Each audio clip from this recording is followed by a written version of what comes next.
मैं आखिरी सवाल की तरफ जाता हूँ। डॉक्टर साहब, ख़वातीन के अंदर आजकल जो है ना वो एग्स का बड़ा इशू है, हाँ, जैसे मर्दों के अंदर स्पर्म्स का इशू है। Excellent question. तो मैं ये दोनों सवाल आपसे करना चाहूँगा एग्स बेहतर करने के लिए, क्योंकि फिर उनको ये ताने मिलते हैं कि वो बांझ है, वो बच्चा नहीं हो पा रहा, और ये ख़वातीन के लिए बड़ा मसला बनी हुई है। अच्छा दे बच्चा इससे ना पैदा करें कि आपको ताने मिल रहे हैं, बच्चा इसलिए पैदा करें कि आपका दिल कर रहा है, ठीक है? क्योंकि जो ताने दे रहे हैं उन्होंने आपके बच्चों का बिल नहीं देना। अगर आप अफोर्ड नहीं कर सकती तो बहुत बांझ खूबसूरत। रहें और बच्चा मत पैदा करें, ठीक है?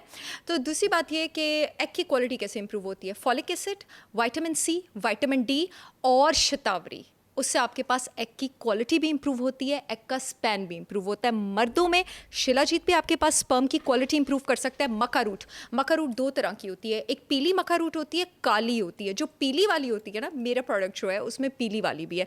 पीली वाली आपके स्पर्म की क्वालिटी भी इंप्रूव करता है, आपका टेस्टोस्टेरोन लेवल भी बूस्ट करता है और स्पर्म की मोटिलिटी भी इंप्रूव करता है। डाइट में विटामिन ई इंक्लूडेड रखें, डाइट में आप बड़ा गोश्त इंक्लूडेड रखें, डाइट में आप सी फूड इंक्लूडेड रखें। सी फूड बहुत अच्छा है आपके पास स्पर्म क्वालिटी जो है उसको इम्प्रूव करने के लिए। नॉर्मली हमारे पास औरतें फॉलिक एसिड तब लेना शुरू करती हैं जब वो प्रेग्नेंट हो जाती हैं, पहले 3 महीने। फॉलिक एसिड आपके एग की क्वालिटी भी बेटर करता है। प्रेगनेंसी की तैयारी में ही उसको शुरू कर लिया करें। स्टार्ट में ही? हाँ बिल्कुल।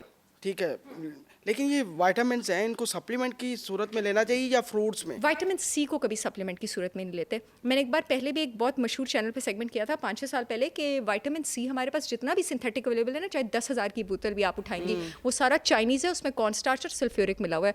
आंवला is the richest source of vitamin C on this planet. आंवला तो खैर मेरा अपना पाउडर भी है, लेकिन अगर आप अपना चाहते हैं तो आप अपना आंवला पाउडर भी ले लें। सिट्रस फ्रूट्स में विटामिन सी है, लेमन में विटामिन सी है। हाँ, विटामिन डी का सप्लीमेंट और इंजेक्शन लेना पड़ता है क्योंकि वो डाइट में इतना डिस्ट्रीब्यूटेड नहीं है। उसके साथ साथ जो फॉलिक एसिड है उसके लिए ग्रीन लीफी वेजिटेबल्स खाएं, लेकिन सप्लीमेंट लें। सप्लीमेंट में? उसका सिंथेटिक। तो ये जो जिम्स में जो सप्लीमेंट यूज़ हो रहे होते हैं उस हवाले से भी बता दें।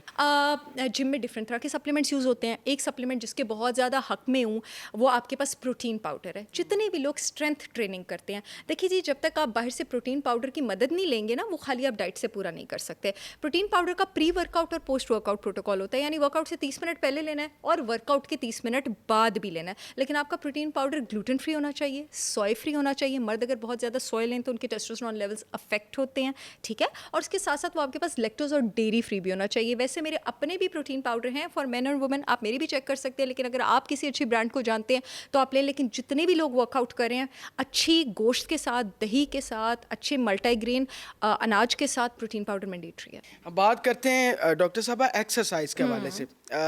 आपने डाइट बता दिया, आपने फास्टिंग बता दी, लेकिन एक्सरसाइज, जाहिर सी बात है, कुछ खवातीन कुछ मर्द हजरात ऐसे भी हैं जब तक वो एक्सरसाइज नहीं करते उनका वो वहम भी दूर नहीं होता पेट कम करने के लिए। तो कौन सी एक्सरसाइज बेहतर है?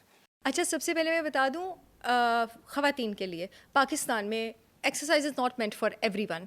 वो औरतें जिनकी फैमिली में आर्थराइटिस है, ऑस्टियोपोरोसिस है, हड्डियाँ वीक हैं, वो स्ट्रेंथ ट्रेनिंग की तरफ ना जाया करे, बस वॉक वगैरह की तरफ रहे। यही ना हो कि अपना कोई फ्रैक्चर करवा लेंगे, पहले मैं बता दूं, क्योंकि बहुत सारी बेचारी औरतें मर्दों में माशाल्लाह अल्लाह का शुक्र है नॉर्मली इस तरह होता नहीं है। तो मर्दों को तो मैं कहती हूँ, और मर्दों में एनर्जी भी ज़्यादा होती है, टेस्टोस्टेरोन होता है, एग्रेशन भी ज़्यादा होती है। 3 बार हफ्ते में एक्सरसाइज ज़रूर करें ताकि घर जाके गुस्सा ना निकालें, बहुत अच्छी बात है। 3 बार आप स्ट्रेंथ ट्रेनिंग करें और 30 से 40 मिनट की आप स्ट्रेंथ ट्रेनिंग करें, उसको आप कार्डियो और रनिंग के साथ मिक्स भी कर सकते हैं। औरतें जिनकी बायोकेमिकल लैब्स इजाज़त देती हैं, जिनकी हड्डियां मजबूत हैं, उन औरतों को चाहिए वो भी हफ्ते में 3 बार स्ट्रेंथ ट्रेनिंग करें और हल्की फुल्की कार्डियो भी करें। लेकिन पेट अंदर जो है ना, वो डाइट से ज़्यादा होता है और एक्सरसाइज से कम होता है। एक इंसान एक्सरसाइज करता रहे और वो ग्लूटेन और डेयरी खाता रहे, पेट अंदर करके दिखा दे, मैं अपना नाम बदल लूँगी। लेकिन एक्सरसाइज हेल्प कर सकती है। एक्सरसाइजेज है, जैसे आपके पास टबी क्रंचेज हैं, आपके पास एब्स की एक्सरसाइजेज है। लेकिन जो लोग ये कर रहे होते हैं उनमें बड़ा नज़्म ज़ब्त होता है, वो सारा डाइट। खवातीन शादी से पहले बड़ी पतली होती हैं माशाल्लाह, और शादी के बाद पहला बच्चा, तो अगर वेस्ट उनकी 28 है वो 30 पे चली जाती है, दूसरे बच्चे पे 34 पे चली जाती है, और तीसरे बच्चे पे 40 क्रॉस कर जाती है। क्या वजह है? अच्छा, एक तो सबसे बड़ी वजह ये है कि जब औरत माँ बनती है उसकी जिस्म के हार्मोन्स की ऐसी तैसी हो जाती है, तो जो उनके स्पाउसेज हैं और साथ वाले हैं वो प्लीज़ एक तो उनको थोड़ी इमोशनल सपोर्ट दें। कि जिस्म अपने बस में, ये सच है, नहीं रहता बच्चा पैदा करने के बाद। आपके पास हार्मोन्स का इस प्रेगनेंसी के बाद तो हमारे पाकिस्तान में तो इतनी बात ही नहीं होती औरत को इमोशनल और मेंटल सपोर्ट देने की। आपको पता है प्रेगनेंसी में थ्रू आउट औरत का एस्ट्रोजन बहुत ऊपर रहता है। चले यहाँ पे एक अच्छा फीसबिल्लाह मैसेज ही दे दूँ लोगों को, प्रेगनेंसी के बाद एकदम जब एस्ट्रोजन नीचे जाता है तो औरत का मूड भी नीचे जाता है, जिसकी वजह से मेजॉरिटी औरतों को पोस्टमार्टम डिप्रेशन होती है और उन बेचारियों को घर में ये कहने तक की इजाज़त नहीं होती कि मुझे अपना बच्चा अच्छा नहीं लग रहा या मुझे माँ बनना अच्छा नहीं लग रहा, क्योंकि उससे उनको शेम किया जाता है। इसको कहते हैं, यहाँ पे जितनी भी ख़वातीन मेरी बात सुन रही हैं, सासें हैं, आपकी बहू जो है, आपके ज़माने में आपको पता नहीं था अब्यूज़ क्या है। आपकी जो बहू है ना, उसका एस्ट्रोजन नीचे गया, उसको पोस्टमार्टम डिप्रेशन हुई है, उसको इमोशनल सपोर्ट दें। और ये मैं सारे मर्दों को भी कह रही हूँ, औरतों के हार्मोन्स उनके लिए ऑलरेडी अजाब होते हैं, प्लीज़ कम से कम आप उनको सपोर्ट दें। अच्छा, अब एक तो मूड नीचे होता है, उसके बाद मेजॉरिटी ऑफ द वुमेन गलती, अच्छा मोटिवेशन भी नीचे जाती है, क्योंकि हमारे पास औरत के लिए पाकिस्तान में हर तरह की मोटिवेशन शादी करना है। शादी हो गई है तो उसकी ज़िंदगी का कोई मकसद नहीं है, ठीक है ना, मतलब उसका मकसद था, उसने कमाऊ लड़का ढूंढ लिया, बात ख़त्म हो गई है, ठीक है ना। तो जब आपकी पर्सनल मोटिवेशन एजेंडाज इतने गलत हो, फिर आप अपना, यहाँ पे औरतों की भी गलती है, अब उनको भी डांट रही हूँ, अपना ख्याल रखना छोड़ देती हैं। अच्छा, ये जब मूड वगैरह नीचे जाता है ना, तो उसके बाद इमोशनल ईटिंग शुरू हो जाती है और फिर उसके बाद वो उस पर लगाम नहीं डालती हैं। अब होता है कि इतना ज़्यादा फिर वज़न बढ़ जाता है और ऑफ कोर्स प्रेगनेंसी के बाद आपका मेटाबॉलिक रेट भी डिस्टर्ब हुआ होता है कि उस वेट को लूज़ करना अजाब बन जाता है। आप लूज़ कर सकते हैं, बट देन एक बार अगर आपका 20-25 किलो चढ़ गया है और आपका इस वक्त मेटाबॉलिज्म भी स्लो हो चुका है, then it will be difficult. लेकिन ऐसा होना नहीं चाहिए।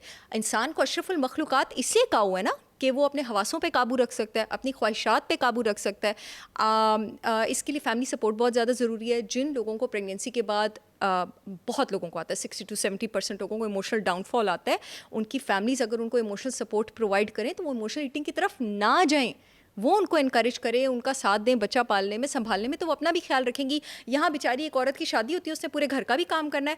अब तो नौकरियाँ भी करनी है औरतों ने और अब उन्होंने घर का काम भी करना है। और नौकरियाँ अगर करनी है तो लोग ये नहीं देखते कि अगर ये बेचारी घर में रोटी लाने में हेल्प कर रही है तो कम से कम घर के काम में हम साथ दे दें। औरत वाला रोल भी प्ले करवाएंगे, मर्द वाला रोल भी प्ले करवाएंगे। अब औरत और मर्द वाला रोल भी प्ले करेगी, बेचारा बच्चा भी पालेगी, तो उसकी ज़िंदगी में एंटरटेनमेंट कहाँ बचनी है। मेरे पाकिस्तान में कौन से थीम पार्क्स हैं, ठीक है ना। उसकी ज़िंदगी में एंटरटेनमेंट क्या होगी, रात को जब पूरे ससुराल वाले सो गए, फ्रिज के मैं खोल के चॉकलेट खा लूं।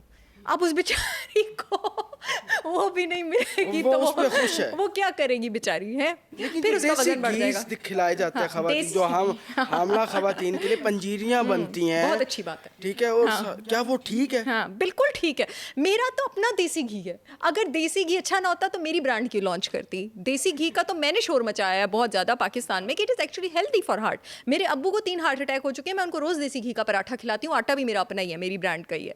तो देसी घी इज़ वेरी हेल्दी, एक्सट्रीम। देसी घी से आज तक किसी को हार्ट अटैक नहीं हुआ। आपको बेकरियों से हार्ट अटैक होता है, आपको फजूल की स्नैकिंग से हार्ट अटैक होता है, आपको मीठे से हार्ट अटैक होता है, आपको तले खाने से हार्ट अटैक होता है। देसी घी से किसी को हार्ट अटैक नहीं होता। खवातीन जिनके पेट बाहर निकले हुए हैं उनके लिए कोई डाइट प्लान बता दें और साथ मर्दों को भी सबको लपेट लूँ ना बीच में। अच्छा, 3 टाइप की बेलीज होती हैं, ठीक है। एक लिवर बेली होती है, एक ये मर्द और औरतों दोनों के लिए बात कर रही हूँ। एड्रीनल बेली होती है, एक हार्मोनल बेली होती है। दरिया को खूजे में बंद करती हूँ। तीनों बेलियों का डिफरेंट इलाज है।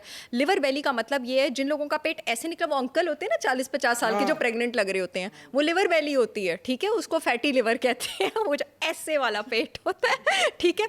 लिवर बेली का इलाज ये है कि लिवर ऑलरेडी बहुत बर्डन में, वेजिटेरियन डाइट पे चले जाएं, इंटरमिटेंट फास्टिंग में चले जाएं। हार्मोनल बेली ये औरतों में होती है ज़्यादातर। पेट ऊपर वाला ठीक है, नीचे से पाउच निकला हुआ, जैसे कैंगरू का पाउच निकला होता है ऐसे ना, इससे वो जिसको पंजाबी में कहते हैं गोगड़ बनी है, that is the hormonal belly. Hormonal belly में आपने कीटो पे जाना है और इंटरमिटेंट फास्टिंग पे जाना है। तीसरी आ गई एड्रीनल बेली। जी, बहुत आपकी ज़िंदगी ने लताड़ की है, स्ट्रेस आपको बहुत ज़्यादा है, तो आपका स्ट्रेस हार्मोन बहुत ज़्यादा हो गया, तो वो वाली जो बेली होती है ऐसे ओवरऑल राउंड शेप होती है और नीचे वाली भी लटकी होती है, इसको कहते हैं एड्रीनल बेली। इसका इलाज आपके पास इंटरमिटेंट फास्टिंग भी है और एडेप्टोजेनिक हर्ब्स आप अपनी डाइट में इंक्लूड करेंगे।